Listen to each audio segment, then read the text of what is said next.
सांगली शहरातील वेदांत मारुती बंडगर खून प्रकरणातील आरोपी निलेश विठोबा गडदे उर्फ एनजी ग्रुप या संघटित गुन्हेगारी टोळीवर अखेर महाराष्ट्र संघटित गुन्हेगारी नियंत्रण कायदा मोका लागू करण्यात आला आहे।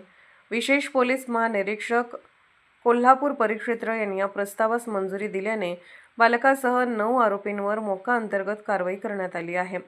स्थानिक गुन्हे अन्वेषण शाखेच्या तपासात निलेश गडदे यांनी सांगली, मिरज, कुपवाड, जत, कवठेमहांकाळ तसेच कर्नाटकातील काही भागात एनजी ग्रुप नावाची संघटित गुन्हेगारी टोळी स्थापन केल्याचे निष्पन्न झाले आहे। या टोळीने गेल्या अनेक वर्षात खून, खुनाचा प्रयत्न, अपहरण, खंडणी, गंभीर मारहाण, अवैध शस्त्र बाळगणे, अंमली पदार्थाचे गुन्हे तसेच नागरिकांमध्ये दहशत निर्माण करण्यासारखे गंभीर गुन्हे केल्याचा तपासात उल्लेख आहे।